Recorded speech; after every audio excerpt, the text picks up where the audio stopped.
Ideas para alcanzar un país con libertad económica, democracia política y seguridad jurídica. Aquí se habla libertad con Víctor Maldonado. Solo por rcr.tv, la radio que se ve.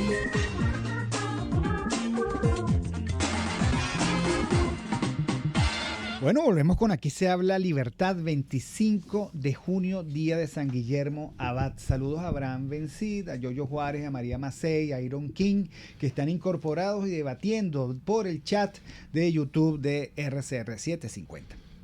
Querido profesor Laud, buenos días. Espero que haya pasado bien el feriado de ayer y que le haya parecido leve el palo de agua, pero monumental, que como celebración nos mandó la naturaleza. Había una discusión muy interesante en las redes sociales, ¿no?, sobre un monumento que parecía, digamos, una especie de altar santero que pusieron en Carabobo, y bueno, los decían, bueno, la lluvia es para limpiar toda esa brujería. Total que nosotros estamos en temas brujeriles. Pero yo quiero compartir con usted un tesoro y una infidencia. Ayer, en medio, digamos, del palo de agua, dije, bueno, yo no quiero hablar de la batalla de Carabobo, ni mucho menos, pero voy a leer sobre eso. Y recordé que mi padre me había dejado en heredad tres libros escritos por Vicente Lecuna, uno historiador venezolano, usted ya me dirá, que se llama Las Crónicas Razonadas de las Guerras de Bolívar, formadas sobre documentos, sin utilizar consejas ni versiones impropias, conclusiones de acuerdo con hechos probados y la naturaleza de las cosas. Este es el tomo 3. El libro fue impreso en Nueva York, ¿ok? Y es de 1950. Y por supuesto no vamos a hacer de esto una lectura de libros. Pero me llamó la atención cómo comienza el capítulo 19, que se refiere a la campaña de Carabobo. Dice en sus preliminares: en páginas anteriores hemos expuesto la pobreza de las tropas independientes, y a cada paso debemos recordar su indigencia, pues solo teniendo presente el fenómeno económico se explican los de la guerra.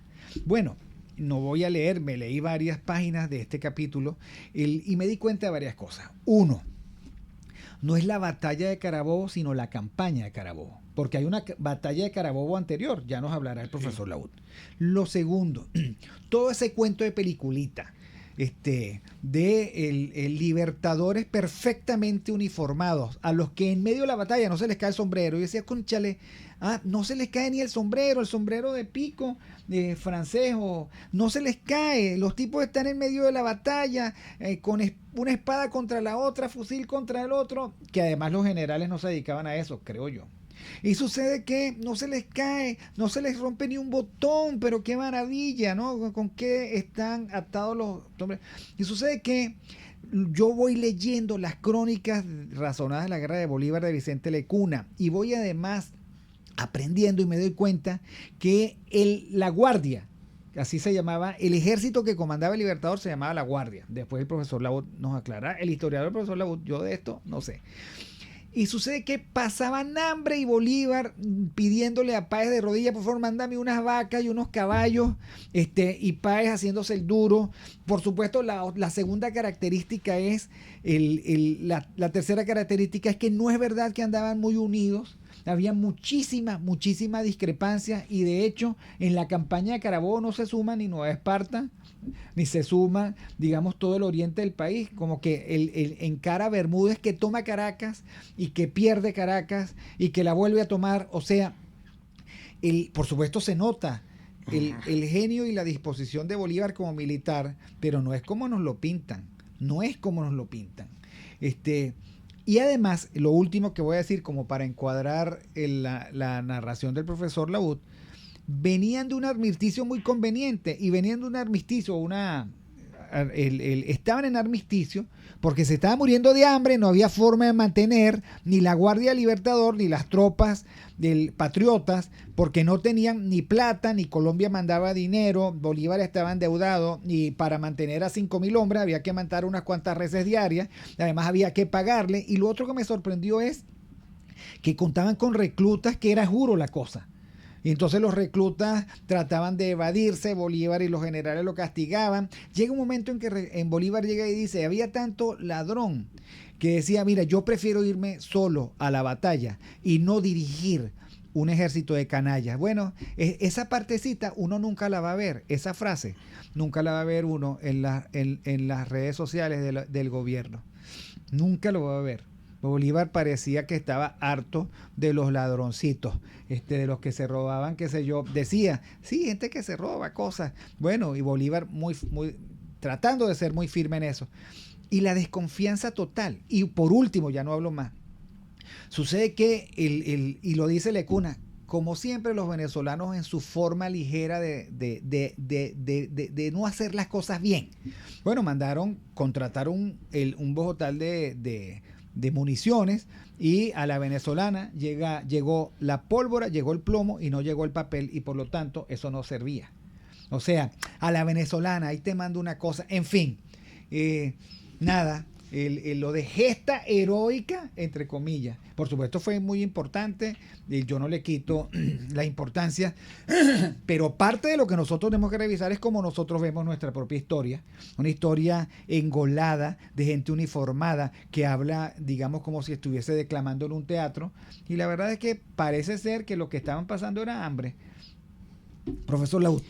Bueno, sí, en efecto hubo dos batallas de Carabobo, ¿no? La de 1814 que la pierde el ejército libertador o el ejército venezolano, y la de 1821, 7 años después, en la que por fin triunfa el ejército venezolano, ¿no? Y aquí hay que añadir a lo que ya nos comentaste, que nosotros tenemos una visión muy transfigurada de la batalla, precisamente porque a algunos de nosotros, ¿no?, nos hicieron leer cuando niños la Venezuela heroica, y en la Venezuela heroica no se relatan estas cosas que relata Lecuna en sus libros, ¿no? Bueno, hay que decir también que Lecuna, además de historiador, fue presidente del Banco de Venezuela, ¿no? O sea, él fue el presidente cuando se recuperó el control del Banco de Venezuela, que se había perdido después de la dictadura de Castro, ¿no? Porque Castro mete preso a Manuel Antonio Matos, que había sido el presidente del Banco de Venezuela, y también fue presidente durante un tiempo mientras fue accionista principal del Banco Caracas. Luego a él lo meten preso, él se enfrasca en la revolución libertadora contra Castro, pierde y tiene que huir del país, y entonces él abandona el Banco de Venezuela. El Banco de Venezuela se queda en manos de los otros accionistas. Los otros accionistas estaban haciendo un verdadero desastre con el banco, casi quiebra, y cuando él retoma el control, dos personajes son los que lideran el banco, que son Lecuna y el famosísimo Enrique Pérez Dupuy.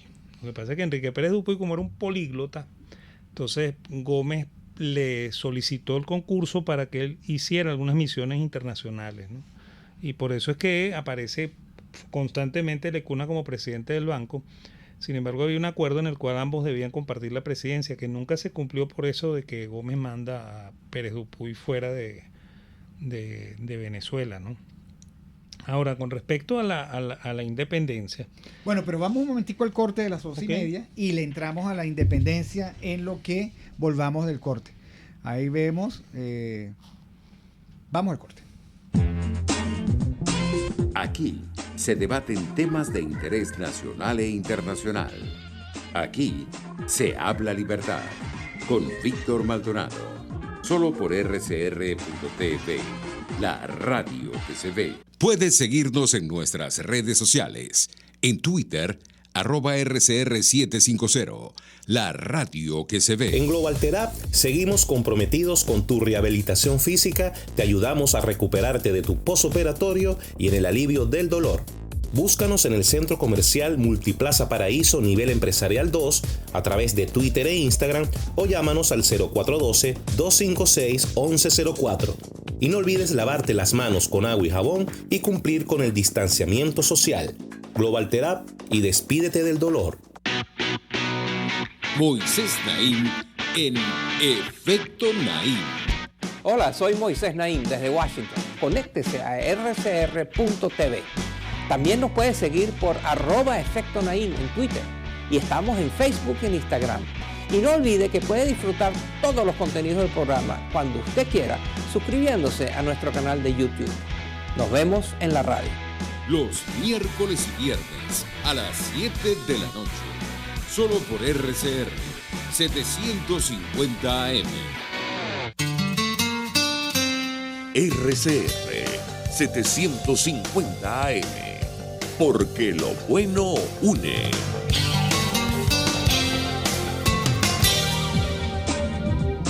Ideas para alcanzar un país con libertad económica, democracia política y seguridad jurídica. Aquí se habla libertad con Víctor Maldonado. Solo por rcr.tv, la radio que se ve.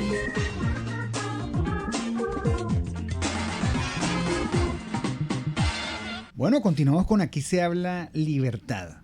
Estamos con Daniel Labut tratando de dilucidar lo que efectivamente ocurrió con la campaña de Carabobo. Y allí lo interrumpimos y entonces Sí. le pido que... Sí, bueno, no, Venezuela era en el siglo XVIII una república, una provincia del Imperio Español, que quizá era una provincia demasiado curiosa, ¿no? Porque fue la provincia que más creció demográficamente por la vía de llegada de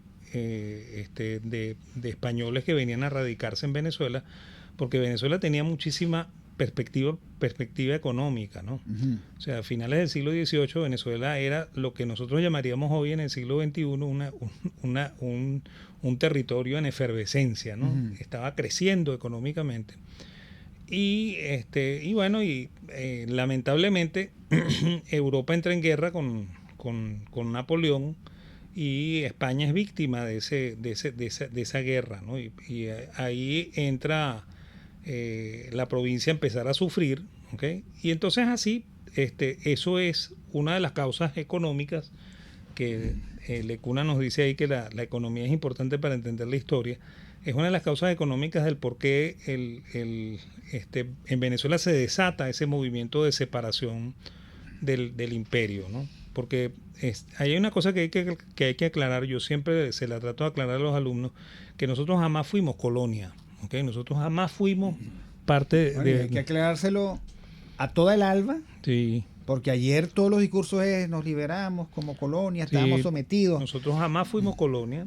Es más, de hecho, éramos provincias del Imperio Español, ¿okay? Nosotros fuimos la provincia quizá más rica del siglo XVIII, más rica, bueno, no más rica, con más potencial de crecimiento en el siglo XVIII. Y bueno, se desatan los movimientos del 19 de abril. Los movimientos del 19 de abril, si uno revisa bien en la historia, en realidad son el intento de aceptar a Fernando VII como rey de España. Uh-huh. Pero, por supuesto, en la élite venezolana había un movimiento de gente que se quería separar. ¿Okay? Y bueno, eso es lo que ocurre en el 11. Pues, o sea, efectivamente, los venezolanos que no querían seguir bajo el dominio español y que querían intentar un experimento que al parecer querían que fuera muy parecido al experimento norteamericano, lograron su cometido y se firmó el Acta de Independencia el día 5 de julio de 1811. Esa república, que Bolívar la llama cínicamente una república de papel, ¿okay? Porque fue un intento muy a la venezolana, como dices tú, de tratar de armar una república, ¿no? Y copiar los cánones de la República Norteamericana. Y hay que entender una cosa, ¿no? Que es una cosa que nosotros jamás hemos entendido, ¿no? Uno de los secretos de la Constitución que Bello le da a Chile es que Bello, cuando llega a Chile, le dice a los chilenos que él quiere conocer a los chilenos. Y él se va a los bares, ¿okay? Que en esa época eran las tabernas, ¿no? Porque Chile también era una de las tantas provincias del imperio. Y se parecía mucho a España, pues, o sea, la gente iba a las tabernas a tomarse unas copas y la taberna no era el bar de mala muerte que uno se imagina, ¿okay? Sino que era un lugar familiar, ¿okay? Y efectivamente Bello conoció la idiosincrasia chilena y con ese bagaje escribe él la Constitución chilena, que vive durante casi 150 años, ¿no? O sea, eso hay que anotarlo. No es como dices tú, que son caudillos que llegan con una constitución debajo del brazo, así como nuestro último caudillo, claro, que trae una constitución debajo del brazo y la nos la constitución impone. debajo del brazo, la ley del trabajo debajo del brazo, el que dejó de casi que como testamento. Eso es insólito, porque lo que nosotros hemos vivido en 200 años es la pérdida de protagonismo ciudadano y la sublimación de estos caudilletes que todos tienen montoneras. O sea, eso que ahora en las redes sociales llaman los lovers, Guaidó lover, Capital lover o lo que fuera, son las montoneras digitales, sí, que siempre han tenido los caudillos y que siempre han hecho daño, siempre han aplastado a la opinión pública y los derechos de los ciudadanos de a pie. No, y con los caudillos con esas ideas de montar leyes que no tienen ninguna fundamentación en ningún comportamiento natural de las personas, porque ese debería ser la consigna de una ley, ¿okay? Y crean leyes y crean leyes y crean leyes.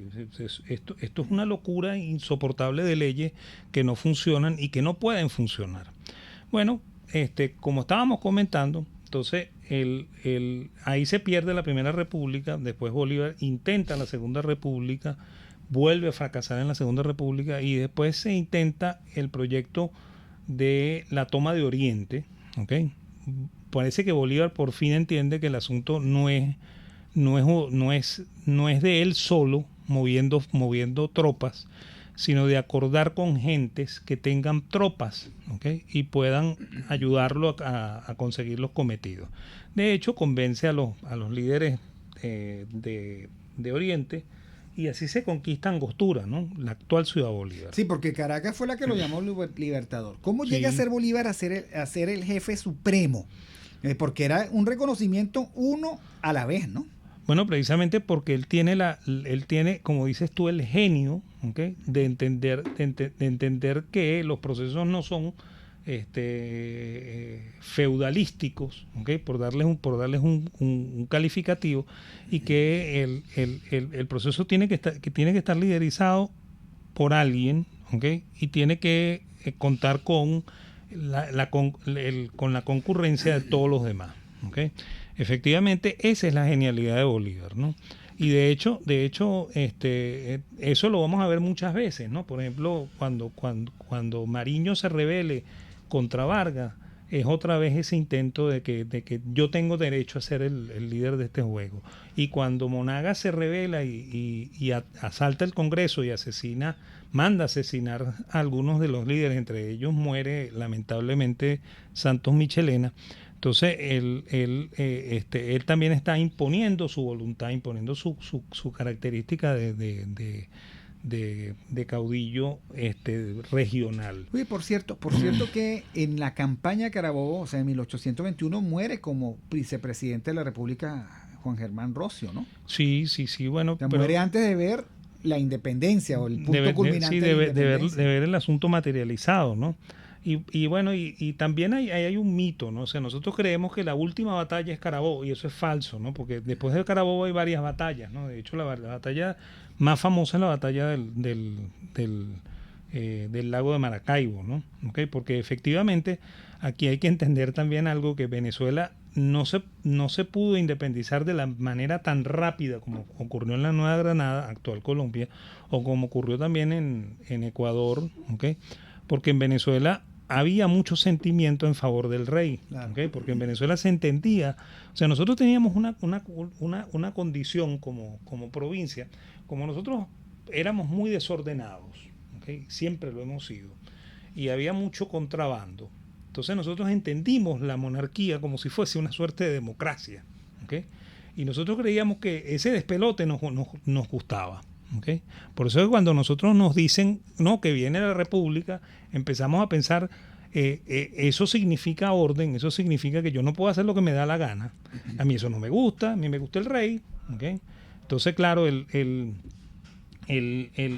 Venezuela costó muchísimo la independencia. Fíjate que hay 7 años de distancia entre la primera batalla de Carabobo y la segunda batalla de Carabobo, ¿no? En cambio, en Colombia la independencia casi que es violenta, ¿okay? Porque hay dos batallas, la batalla del Pantano de Vargas, que nadie la recuerda, ¿okay? Y la batalla de Boyacá. ¿Okay? Y es más, esas dos batallas, ¿okay? Se pueden dar porque al ejército venezolano le ha llegado un contingente de británicos, ¿okay? Que también nosotros ignoramos en la historia. Nosotros nos cerramos los ojos y decimos, no, esa gente son 10 personitas que están por ahí con farrear. No, señor. ¿Okay? Cuando en el 17 llegan 4 barcos con soldados británicos que fueron contratados por Andrés Bello y Luis López Méndez en Inglaterra. Esos soldados estaban desempleados porque se habían acabado las guerras napoleónicas. Venezuela ofrecía villas y castillas, y es mentira, Venezuela no cumplió con esas promesas, porque les prometía ascenderlos al rango superior, les prometía alimentación, les prometía un excelente salario. Pero la realidad es que no tenían cómo pagar las tropas. Sí, y la otra cosa, cuando uno lee las memorias de los británicos, uno casi que llora. Pues los tipos dicen, este es un país donde la gente lo único que come es carne. Aquí hasta los pajaritos comen carne, dice uno de los británicos.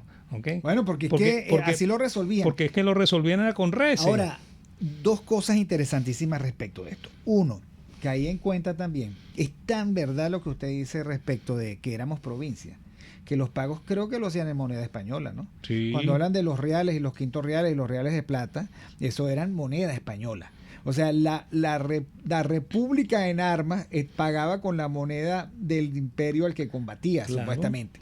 Eso en primer lugar. Lo segundo, efectivamente, Bolívar, muy preocupado, amenazaba incluso con disolver su guardia, que era su propio ejército, porque no tenía cómo alimentarlo. De broma les pagaban. Y la otra cosa es que desde esa época me sorprendió mucho todo la disposición expropiadora. No, los tipos, casi que en vulgar es algo así, se mamaron el país completo y lo dejaron arruinado. No, a la hacienda donde llegaban ellos arrebataban las reses, porque eso es del ejército. Exacto. ¿Okay? No, sabes que es bien sorprendente cuando uno lee las memorias de los británicos, porque los británicos cuentan unas verdades que uno no se imagina, ¿no? Ellos vinieron uniformados con uniformes de lana, ¿okay? Y llegan a Ciudad Bolívar con uniformes de lana, incluso con ropa interior de lana. Bueno, los hombres tienen que vender toda la ropa que todo el uniforme que traían, y empezaron a vestirse como se vestían los llaneros de Páez, ¿okay? Por eso es que cuando tú dices que no había uniformes, es cierto. O sea, no hay uniformes, ¿ok? Y además de eso, bueno, ahí se empiezan a crear las rencillas también entre los jefes británicos, ¿ok? Y bueno, al final los británicos entienden, ¿ok? Y se dan cuenta de que el hombre que provee es José Antonio Páez, ¿ok? De hecho, cuando Bolívar intenta volver a unificar los 4 batallones que llegan, en cabeza de sus coroneles, ¿okay? Entonces ellos no quieren, ellos quieren irse con Páez, ¿no? Porque ellos dicen, no, porque es que nosotros, una de las memorias dice, nosotros entendimos que aquí la única paga era el saqueo y la violación. Bueno, imagínate tú. Y además Páez le dosificaba las solicitudes al jefe supremo. Se las dosificaba. Llegaba a Bolívar y decía, yo quiero 5.000 reses, le mandaba 500. Quiero caballos mansos, que me imagino que eran los caballos que podían ellos montar, y le mandaba solo una partecita. Y Bolívar, que era el jefe supremo, creo que era el gran coordinador, el que tenía claro el plan de batalla, el mismo Vicente Lecuna decía, bueno, buena parte del plan de campaña nadie le prestó atención. Nadie. Las cosas fueron saliendo, por supuesto. Y el otro tema de la época que lo obliga a uno a volver a Clausewitz, es bueno, cómo Bolívar se podía ir enterando de dónde estaban La Torre y Morales, porque no había WhatsApp. ¿ok? No. Mandaba unos espías, los espías se perdían o no se perdían, agarraban a un... Y porque agarran a un correo de la Torre, es que se dan cuenta que la Torre se asustó mucho cuando Bermúdez toma Caracas, manda parte de su ejército a Caracas para reconquistar Caracas, deja los flancos abiertos y es cuando aprovecha Bolívar para consolidar lo que después fue la batalla de Carabobo. Cierto, ¿no? Y además hay que tener en cuenta una cosa, que también Morillo se había ido de Venezuela, ¿no? O sea, Morillo, que había firmado el Tratado de Regularización de la Guerra junto con Bolívar, ese tratado que negocia Sucre y los representantes de Morillo, Morillo se da cuenta de que aquí la cosa está perdida, pues. O sea, que España no tiene nada que buscar, ¿okay? Porque efectivamente Bolívar había creado una maquinaria de guerra, ¿okay? Esa maquinaria de guerra la movía los llaneros de Páez mezclados con la artillería británica, que era lo que le daba la artillería y la caballería británica, que le daba sensación de ejército europeo a la batalla. Entonces, claro, el Morillo siente que eso va a ser una derrota y Morillo no quiere estar en la derrota y se va, ¿okay? Claro. Y le deja el mando a Morales, ¿okay? y a la Torre, ¿no? Y lamentablemente en la misma batalla de Carabobo Morales traiciona y se va. O sea, traiciona no, ¿cómo se llama? Se retira de la batalla en medio del fragor de la batalla, y esa es una de las razones del por qué pierden los españoles la batalla, porque este señor Morales se escapa ante el furor de la batalla, ¿no? Y entonces, claro, obviamente la batalla se gana, entre otras razones, por eso, pues. Pero yo sigo insistiendo, ¿no? O sea, esa no es la última batalla de la independencia, no, claro. Lo que pasa es que nosotros la hemos ensalzado y la convertimos en una cosa única y aislada, como dices tú, y nos olvidamos de toda la campaña que está detrás de eso, ¿no? Bueno, por lo visto, según Vicente Lecuna, desde la campaña de Carabobo hasta el final de su libro, hay unas 500 páginas adicionales de batalla. Claro, hay que leer bastante. Hay que leer mucho para terminar de entender. No, y tú sabes que una de las cosas curiosas es que al final de la batalla llovió, ¿ok? Que a mí me dio mucha risa que ayer en la tarde llovió también, como si fuera al final de la batalla, ¿okay? Llovió torrencialmente, ¿no? ¿Okay? Lo cual dejó sorprendido a mucha gente que participó en la batalla, ¿no? Y bueno, y siempre hay que recordar que uno de los líderes de esa batalla fue Páez, ¿okay? Y una de las cosas que también Páez aprende de ese trato con Bolívar es que no se pueden hacer las cosas aisladamente, pues. O sea, que los líderes no pueden ser solitarios, ¿no? Sino que los líderes tienen que tener un equipo que lo acompañe, ¿okay? Y eso es lo que Páez va a provocar después de Carabobo, cuando se convierta en el líder civil y militar de Venezuela, ¿no? Poco a poco él va a ir descubriendo, ¿okay? Que el cariz de su verdadero liderazgo y va a terminar convirtiéndose en el primer presidente efectivo de la República de Venezuela.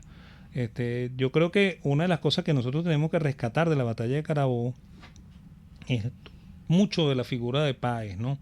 Y también mucho de entender que nuestra independencia se logró, entre otras, por el concurso de británicos que vinieron a luchar, obviamente por un interés monetario. Claro, profesor, pero obvio, pero es que pagaban, tenían que pagar. O sea, eso de que lucharon por la libertad y en homenaje a la libertad, no, ellos exigían el salario. Claro. Algunos eran reclutas y la recluta era forzosa, por lo que se ve, la gente no se podía ir, aunque quisiera.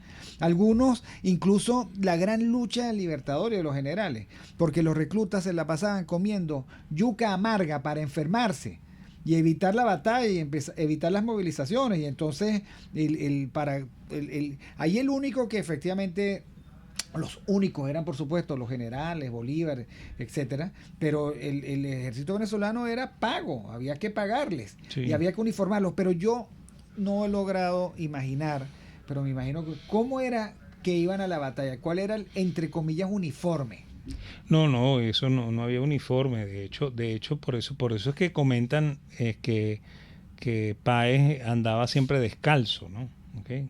Y que dicen que le costó mucho aprender a usar botas y cosas por el estilo, porque es que efectivamente los llaneros, que eran los que hacían de infantería en la primera línea, y que hacían de caballería ligera, porque no eran los húsares británicos, claro. ¿Okay?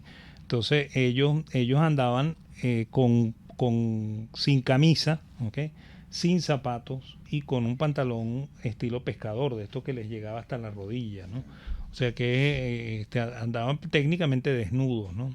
Entonces no es lo que nos pintan, ¿no? E incluso los soldados de artillería, que eran los británicos, no se uniformaban, porque los uniformes que habían traído ellos eran uniformes europeos, ¿no? Pero es que usted se imagina en San Carlos, y estaba viendo por allá el video oficialista. No, el mismo Carabobo. Exacto, en Carabobo, con esos uniformes, pero es que se deshidratan, no hay forma de dar ninguna batalla, claro, se mueren de calor. Imposible. Y la otra pregunta, ¿cómo iba el alto mando, Bolívar y sus generales a la batalla? ¿Uniformados? No, igualito. Bolívar usaba normalmente ruana, ¿okay? O sea, se ponía encima de la camisa una ruana, ¿okay? Y andaba con sus pantalones. Él sí se ponía botas, ¿okay? Es más, hay que recordar mucho en la biografía de Páez relata el encuentro de él con Bolívar la primera vez, cuando se encuentran en Achaguas, cuando hacen el acuerdo por el cual Páez pasa a ser parte del Ejército Libertador. El Páez relata que es un hombre chiquito, con los zapatos que parece un niñito, ¿okay? Y la voz muy aguda, ¿okay? Dice, entonces uno se imagina, decepción, chico.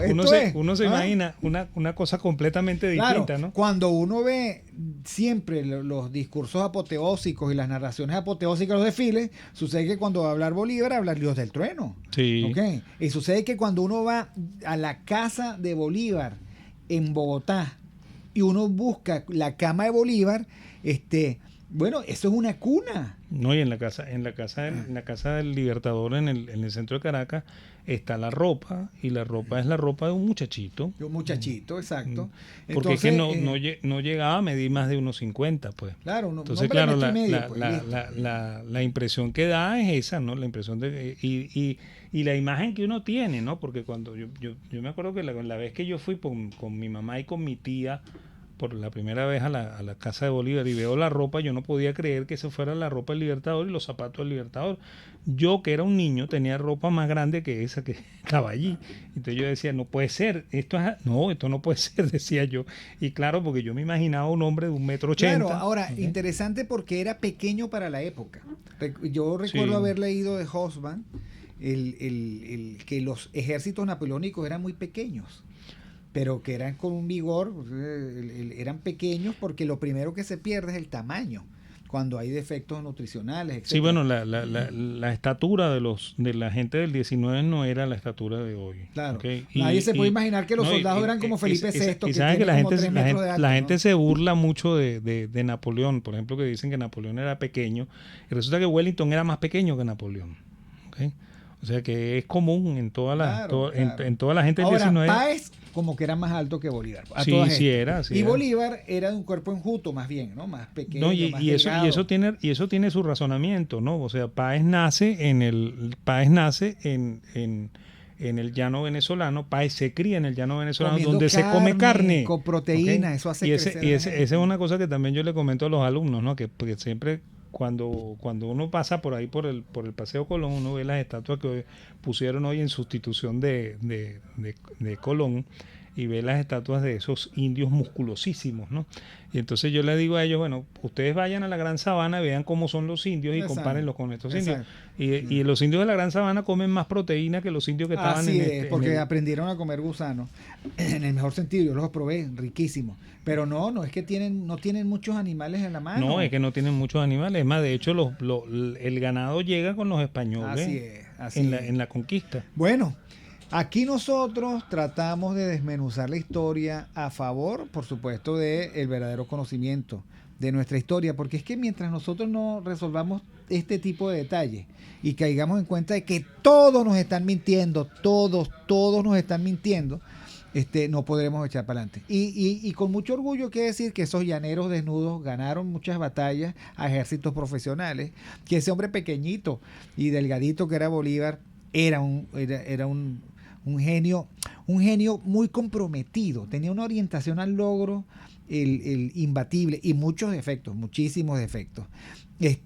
Y así como todos lo que nosotros llamamos nuestros próceres, ¿no? Gente normal que probablemente se equivocó y que nos dejó como heredad, pero eso vamos a hablar la próxima vez. Un país dividido entre patriotas y realistas, así como cuando jugábamos cuando chiquitos, que hizo la guerra civil todo el siglo XIX. Sí. Hay que decir la verdad. Pero eso hablaremos nosotros cuando Catherine nos deje.